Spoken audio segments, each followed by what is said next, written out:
When a narcissist realizes you've won, it doesn't happen the way most people imagine. It's not when you get promoted, fall in love, start glowing, or post a happy photo.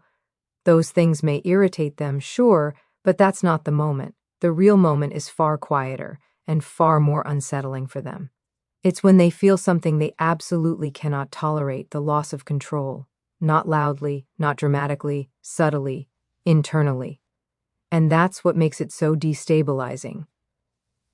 For a narcissist, control is oxygen. It's not just about dominance or power in the obvious sense, it's about emotional leverage. They are constantly scanning the environment for signs that they matter, that they can provoke a reaction, that they can steer your mood, your decisions, your sense of self. When they could upset you, confuse you, pull you back in, or make you doubt yourself, that confirmed their relevance. That confirmed they still had a grip. So the moment they realize you've won is the moment those reactions stop coming. It might look like you responding less. It might look like you no longer explaining yourself. It might look like you not taking the bait when they provoke you. You're not angry anymore. You're not pleading. You're not trying to prove your side of the story. You're not defending yourself against the distortions. And from the outside, that can look almost boring. But for the narcissist, it is terrifying, because suddenly their usual moves land nowhere. They send a message designed to hook you emotionally, and there's either silence or a calm, neutral response. They push a button that used to get a rise out of you, and nothing happens. They criticize, and you don't crumble. They bait, and you don't bite. And that's when it starts to dawn on them. Not consciously, not in a neat sentence, but in a visceral way, something has shifted. The dynamic has changed. What's important to understand is that narcissists don't experience relationships as mutual connections. They experience them as systems of regulation. You were part of how they stabilized their sense of self. You absorbed their moods, their projections, their chaos. You reassured them, even when you didn't mean to. So when you step out of that role, it feels to them like the ground moving beneath their feet. They may not say you've won, but their nervous system knows they're no longer in charge. And here's the paradox that trips so many survivors up. You didn't win by doing more. You won by doing less. You stopped explaining. You stopped chasing closure. You stopped trying to get them to see you, hear you, or finally understand the pain they caused. You disengaged emotionally. And that's something a narcissist cannot compete with, because there is no move they can make against indifference that doesn't expose their desperation. Often, this realization shows up before any obvious behavioral change. There's a subtle testing phase. They might say something slightly provocative just to see if you'll react. They may bring up the past, make a vague accusation, or send a message that feels designed to stir guilt or nostalgia. They're checking, do I still matter? Can I still reach you? And when the answer over and over is no, not verbally but emotionally, that's when the panic begins. Because for them, losing control doesn't just mean losing you. It means confronting a truth they've spent a lifetime avoiding, that their power was never intrinsic. It was borrowed.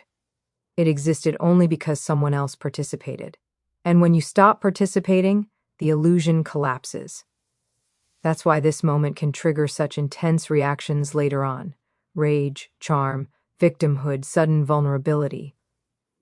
But before all of that, there's this quiet internal reckoning where they sense the shift. You may never see this moment directly. In fact, many survivors miss it entirely because they're focused on their own healing. And that's actually part of why you've won. You're no longer tracking their moods, decoding their messages, or anticipating their reactions. You're not living in their psychological weather system anymore. And while that feels freeing to you, it feels like abandonment to them, even if they were the one who discarded you, even if they claimed not to care. This is also why the narcissist often becomes more preoccupied with you after you've emotionally disengaged, not less. It's not because they suddenly value you as a person. It's because you've become a symbol of something they can't tolerate, autonomy. You represent proof that someone can exit their orbit and survive, thrive even. And that threatens the entire structure of how they see themselves. But here's the crucial part I want you to hear, especially if you're still early in this process. The moment they realize you've won has nothing to do with you proving anything. You don't need to demonstrate strength. You don't need to show success. You don't need to look unbothered. The win is internal. It's the moment your nervous system stops organizing itself around them. It's when your peace becomes more important than being understood. It's when your boundaries become non-negotiable, even if they're never spoken aloud. And that's why this win is so destabilizing for a narcissist. They can argue with words, they can manipulate emotions, they can distort narratives, but they cannot argue with absence. They cannot manipulate someone who is no longer emotionally available. They cannot dominate someone who has stepped out of the game entirely. So if you're wondering whether they've noticed, whether they feel it, whether it affects them, the answer is yes, but not in the way you might hope or expect. It doesn't humble them. It doesn't make them reflective. It doesn't lead to accountability. What it does is crack the illusion of control they depended on. And once that crack appears, everything else that follows, the escalation, the rewriting of history, the hoovering, the discard, is simply their attempt to seal it. You don't need them to admit you've won. The moment they can no longer reach you emotionally is the moment the outcome was already decided. Once a narcissist begins to sense that their grip is slipping, something predictable but still deeply unsettling happens. Their behavior changes. Not in a calm, reflective way, not in a way that signals growth or accountability. It changes in a way that reveals panic. Because when control is threatened, the narcissistic system does not pause and self-correct. It scrambles. At first, the shift can be subtle. They may suddenly become warmer, more attentive, even oddly considerate. The same person who dismissed your feelings might now ask how you're doing. The one who vanished emotionally might resurface with concern or nostalgia. And this is where so many people get confused. It can look like insight, it can feel like progress, but what you're actually witnessing is not emotional maturity. It's a tactical adjustment. A narcissist's behavior is always in service of regulation. When one strategy stops working, another is deployed. If rage no longer provokes you, they try charm. If criticism no longer wounds you, they try vulnerability. If intimidation falls flat, they try sympathy. This is not because they've suddenly understood the impact of their behavior, it's because the old tools no longer deliver the supply they need. For many survivors, this phase is especial. Why destabilizing? Because it can feel like you're being pulled back in just as you were finding your footing. You might think, maybe they've changed, maybe this time they really get it. But what's actually happening is that your emotional disengagement has created a void, and they were trying to fill it any way they can. If warmth doesn't work, the tone can flip quickly. Sudden irritability, passive-aggressive comments, sharp remarks that seem designed to test whether you still care. They may resurrect old grievances, distort past conversations, or accuse you of being cold, selfish, or cruel. And again, this isn't random. They are probing for your pain points. They're trying to find the version of you that used to respond. Sometimes the escalation becomes more dramatic. Outbursts of anger, accusations that come out of nowhere, grand declarations about how much they've sacrificed, how much they've suffered. You may see them lean hard into victimhood, casting themselves as misunderstood or abandoned. This is not vulnerability. It's an attempt to flip the power dynamic back in their favor. And here's the critical piece. None of these shifts are about you. They are not responses to who you are now. They are reactions to the loss of access.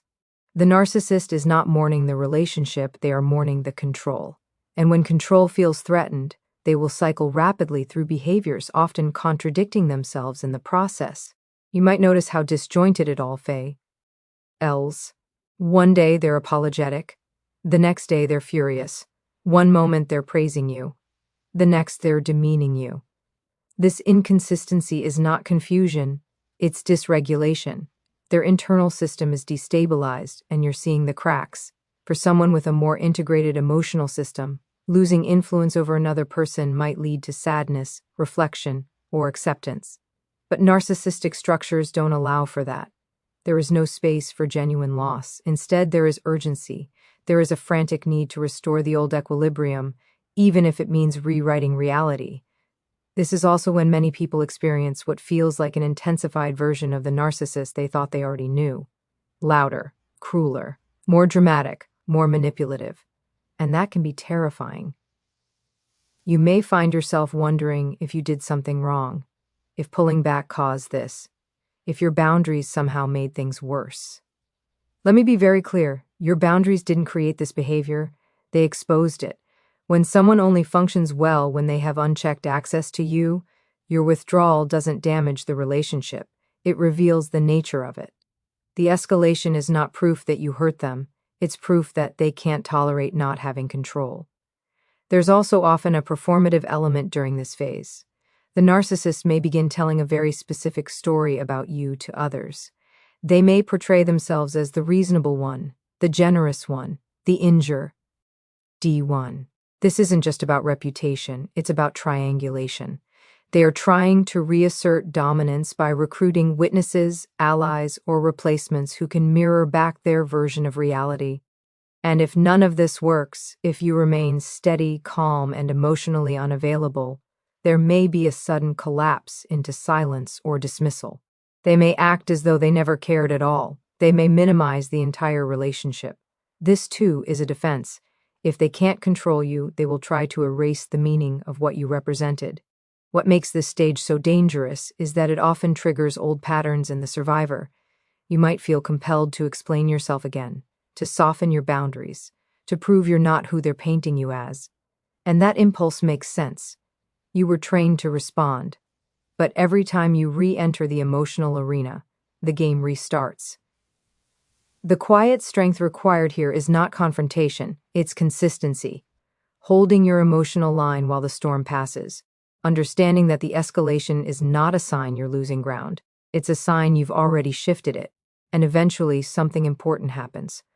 The narcissist begins to realize that none of the strategies are working, that the emotional payoff is gone, that the reactions they relied on are no longer available, and while they may never consciously admit defeat, their behavior reveals the truth. The chaos you're witnessing is the sound of a system failing. So if you're in his phase, if you're seeing sudden shifts, heightened intensity, confusing behavior, don't mistake it for regression or punishment. It's the predictable response to lost control, and the more you resist the urge to engage, the clearer the outcome becomes. Because when their behavior gets louder and more extreme while yours grows quieter and steadier, the power has already changed hands. When a narcissist realizes they're no longer winning, something else has to happen for them to survive psychologically. They have to change the story. Not a little. Completely. Because losing, in its true form, is not something their internal world can tolerate. Accountability would mean facing shame. And shame is the one emotion their system is built to avoid at all costs.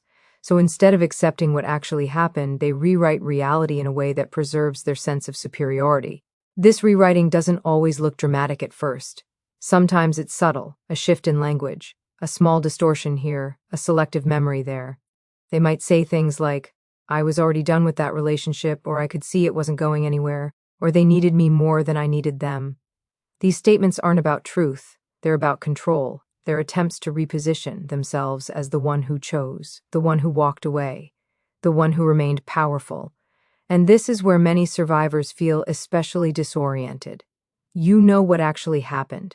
You remember the confusion, the manipulation, the way you slowly pulled back to protect yourself. But suddenly the narcissist is telling a story in which you were irrelevant, needy, unstable, or easily replaceable, and it can feel like a second injury. Not only were you harmed in the relationship, but now your experience is being erased. What's important to understand is that this rewriting is not optional for them. It is psychological self-preservation. In their internal world, there are only two positions, dominant or worthless. There is no neutral ground, there is no shared responsibility. So if you are no longer under their influence, then the only way they can remain okay is to downgrade your importance or elevate their role in the ending. They may convince themselves that you were the problem all along, that you were too sensitive, too demanding, too broken. They may frame your boundaries as betrayal, your silence as cruelty, your healing as abandonment. And they will believe this version, not because it's accurate, but because it allows them to avoid the unbearable truth that someone left their orbit and survived. This is also why the narcissist often appears so confident when telling their version of events. There's certainty, there's conviction, sometimes even charm, and that can be incredibly unsettling, especially if you're someone who still questions yourself. You may start wondering if you're remembering things wrong, if you overreacted, if maybe you really were the issue. That self-doubt is not accidental, it's the residue of long-term gaslighting. But here's the paradox. The louder and more rigid their rewritten story becomes, the more it reveals how fragile it is. Healthy people can hold complexity. They can say, that relationship didn't work and we both played a role. Narcissistic systems cannot do that. Their stories are black and white because anything in between threatens collapse. This rewriting doesn't stay private. They often take it on the road. Friends, family, colleagues, even strangers may be fed a carefully curated narrative in which the narcissist is the victim, the hero, or the misunderstood one. This serves multiple purposes. It recruits validation, it protects their reputation, and it isolates you, making you feel unseen or misrepresented. And here's the painful truth: you cannot correct this story. You cannot argue it into submission. You cannot present enough evidence to make them reconsider. Any attempt to challenge the narrative is simply absorbed and repurposed as further proof of your supposed instability or hostility. Engaging in that battle only keeps you trapped in their psychological arena. This is often the moment when survivors feel the strongest urge to defend themselves, to explain, to clarify, to make sure people know the truth. And while that urge is completely understandable, it's also where many people get pulled back into the dynamic. Because the narcissist's story is not meant to be accurate, it's meant to provoke. What actually destabilizes a narcissist is not being proven wrong, it's being irrelevant. When you stop responding to the distortions, when you no longer try to manage how they perceive you, something remarkable happens. Their story continues, but it no longer has an audience that includes you. And without your emotional participation, it begins to lose its power. Over time, you may notice something else. Their version of events starts to change depending on who they're talking to. The details shift, the tone changes, the facts bend. That inconsistency is not carelessness, it's necessity. The story has to constantly adapt to maintain the illusion. And illusions require maintenance. Meanwhile, something very different is happening inside you. As you step away from their narrative, your own clarity begins to return. You remember who you were before the confusion. You reconnect with your instincts. You begin to trust your perceptions again. And that quiet internal alignment is something the narcissist can sense, even from a distance. Because when you no longer accept their story, you are no longer playing your assigned role in it. You are no longer the villain, the rescuer, or the supply. You are simply gone. And that absence is deeply threatening to a system that depends on external validation to function. This is also why narcissists often become preoccupied with controlling the ending. They may obsess over how the relationship is remembered, who gets blamed, who won. Because if they can control the narrative, they believe they can control the meaning. And meaning for them is everything. But here's what I want you to hold on to. The story they tell about you is not a reflection of who you are. It's a reflection of what they need to believe to survive. You do not need to correct it. You do not need to participate in it, and you certainly do not need their version of events to validate your healing. The moment you stop trying to be accurately represented in the mind of someone committed to distortion is the moment you step fully out of their reach. And that is a kind of freedom they can never rewrite. At a certain point, when the narcissist can no longer control you, can no longer rewrite you into compliance, can no longer pull you back with charm or fear, something fundamental changes in how they perceive you. You stop being a person in their eyes. You become a threat. Not a physical one, not even an intentional one, but a psychological one. And that distinction matters, because it explains why their reactions can feel so extreme, so disproportionate, and so confusing. For a narcissist, people are not experienced as independent individuals with inner worlds. They are experienced as roles, regulators, mirrors, sources of validation. You once served a function in their system, whether you realized it or not. You soothed them, admired them, absorbed their frustration, or anchored their identity. And as long as you stayed in that role, even if you were unhappy, the system held. But the moment you step out of it, emotionally, psychologically, energetically, you disrupt the structure. And that disruption is intolerable. So instead of seeing you as someone who grew, healed, or changed, they recast you as dangerous. You are no longer the one who loved me or the one who needed me. You are the one who abandoned me, the one who betrayed me, the one who thinks they're better now. This is why narcissists often seem haunted by people who have truly detached, not obsessed in a romantic sense, but fixated. You linger in their thoughts not because they miss you, but because you represent something unresolved. You are living evidence that their influence had limits, that their control was conditional, and that is deeply destabilizing. What's especially important to understand here is that you don't have to do anything overt to become this threat. You don't need to confront them. You don't need to call them out publicly. You don't need to succeed loudly. Often, it's your quiet healing that unnerves them the most. Your calm, your lack of reaction, your refusal to engage. These things communicate something they cannot tolerate, that you are no longer organized around them. In their internal world, this feels like exposure, like being seen even if no one is watching. Because narcissistic systems rely on fantasy, fantasies of superiority, invulnerability, indispensability, and when you step away and thrive with them, it punctures that fantasy. You become a mirror they didn't consent to look into. This is why their behavior toward you may grow colder, more contemptuous, or more dismissive. It's a defense. If they can dehumanize you, if they can reduce you to a trait or a flaw, they don't have to reckon with the discomfort you evoke. Contempt is easier than introspection. Dismissal is safer than grief. At the same time, you may notice a strange contradiction. Even as they minimize you, they track you. They may ask about you indirectly. They may monitor your life from a distance. They may compare new partners to you. This isn't longing, it's vigilance. You are a reminder of a loss they refuse to name.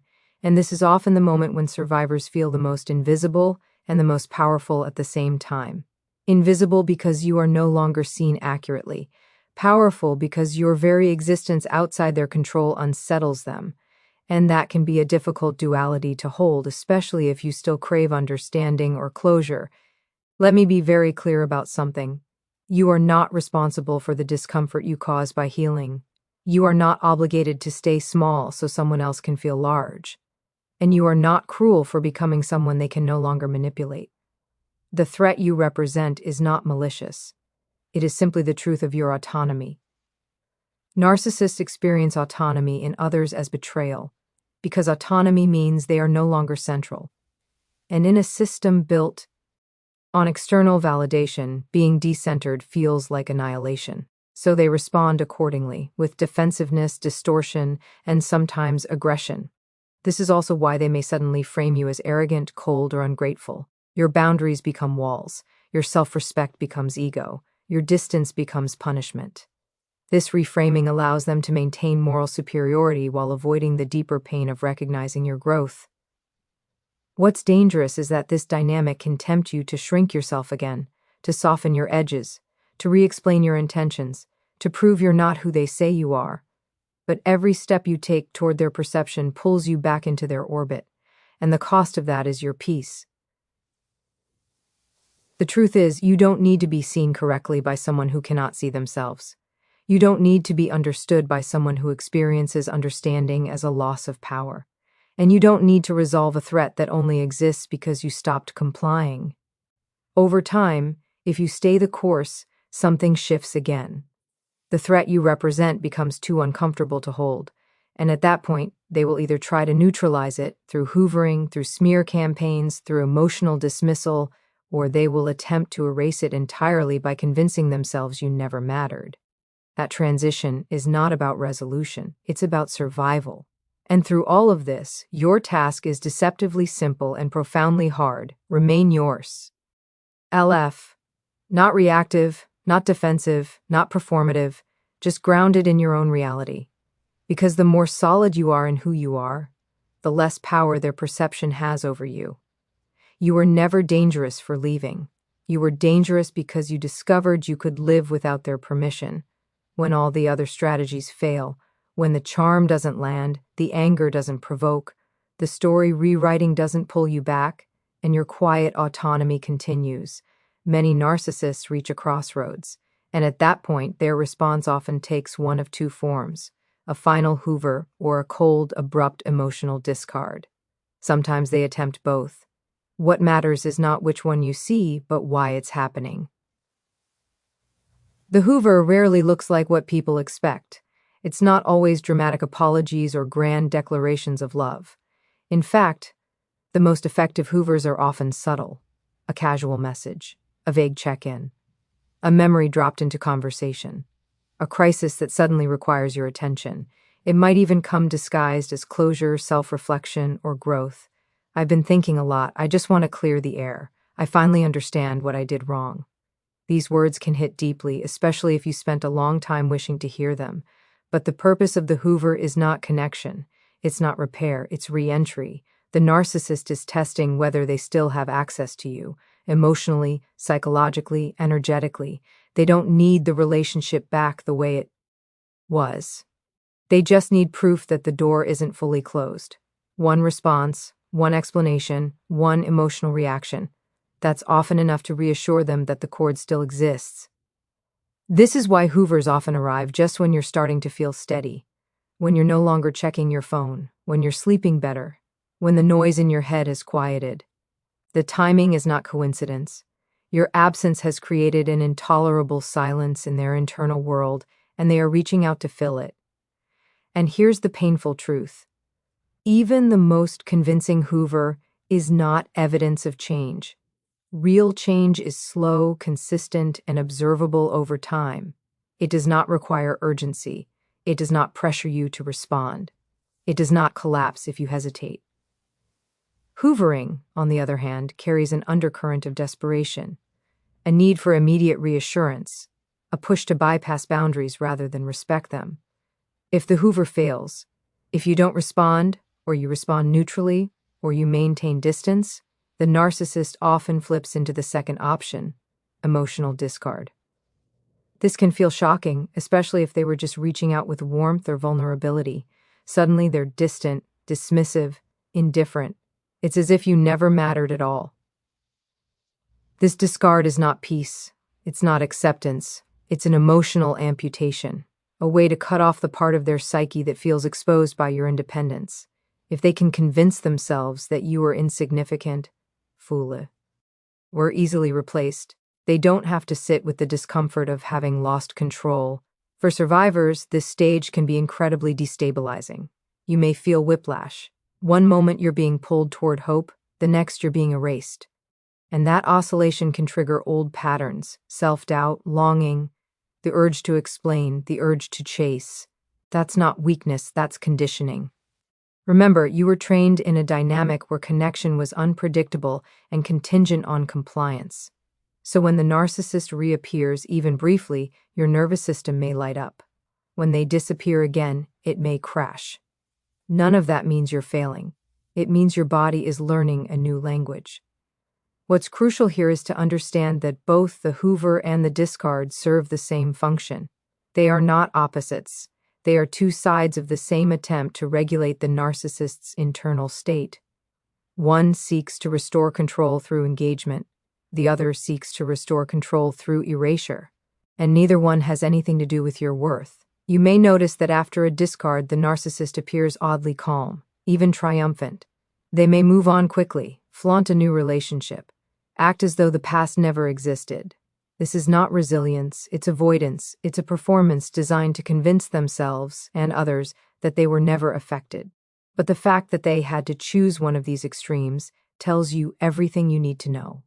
Healthy endings don't require hoovers. They don't require erasure. They involve mutual acknowledgement and emotional integration. Narcissistic endings cannot do that. They must either reclaim you or nullify you. And here's where your power becomes most evident, not in how you respond, but in whether you respond at all. Every time you resist the urge to engage, you reinforce the reality that the dynamic has changed. Every time you choose your peace over their curiosity, you weaken the old pull. This doesn't mean you won't feel tempted. It doesn't mean you won't have moments of doubt, especially if the Hoover sounds like everything you once wanted to hear, especially if the discard triggers the old fear of being unlovable. Those feelings are human, but they are not instructions. The deepest work at this stage is grieving, not the narcissist, but the version of the relationship you hoped might exist. Letting go of the fantasy that one more conversation, one more explanation, one more chance could finally bring resolution. That fantasy kept you tethered. Releasing it sets you free, and when you do, something remarkable happens. The Hoovers lose their charge, the discards lose their sting. The narcissist's movements begin to look repetitive rather than powerful, predictable rather than personal. You stop asking what they're doing and start noticing how far you've come. You don't need to reject them loudly. You don't need to confront them dramatically. Your disengagement is already doing the work. Silence, when chosen consciously, is not avoidance. It's clarity.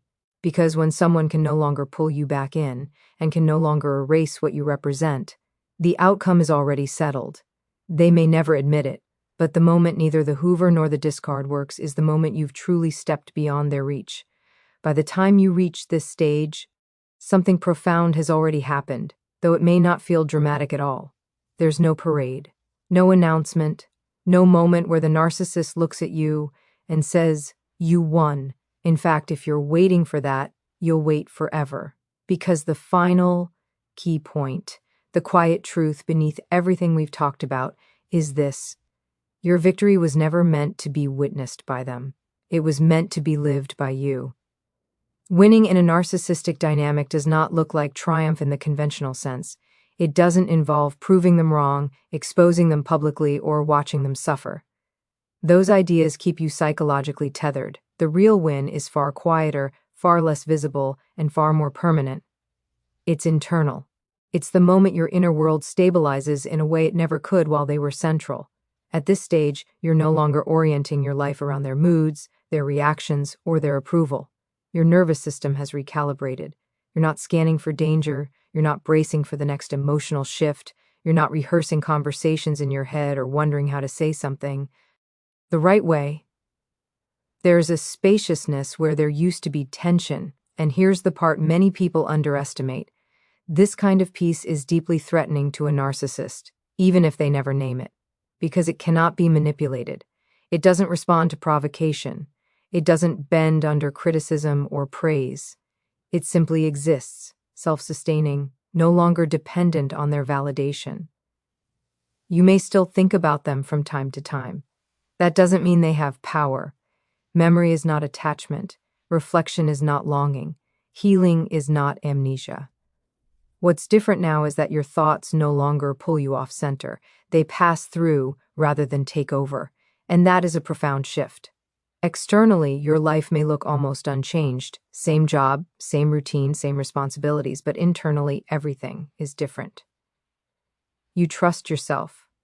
You believe your perceptions. You no longer need someone else to confirm your reality. And for someone who once lived in a fog of self-doubt, that clarity is revolutionary. This is why narcissists often remain stuck long after you've moved on, not because they're thinking about you with love or regret, but because they cannot replicate what you've achieved. Their sense of self remains externally regulated, always in search of the next mirror, the next source, the next person to stabilize them. Your growth highlights the difference between freedom and dependence. And yet, your win does not require comparison. You don't need to measure your progress against their stagnation. That would keep the dynamic alive in another form. The true mark of victory is indifference, not apathy, but neutrality. They no longer loom large in your emotional landscape. They become one chapter, not the whole story. This is also the point where many people worry they've become too hard or too distant. Let me say this clearly. Boundaries do not make you cold. Discernment does not make you cruel. And choosing peace does not make you selfish. It makes you whole. You may notice that you now respond differently to other relationships too. You catch red flags earlier. You speak up sooner. You walk away faster from disrespect. Not because you're guarded, but because you're aligned. You no longer confuse intensity with intimacy or chaos with connection, and that discernment is not something a narcissist can undo. What makes this win permanent is that it's not tied to circumstance.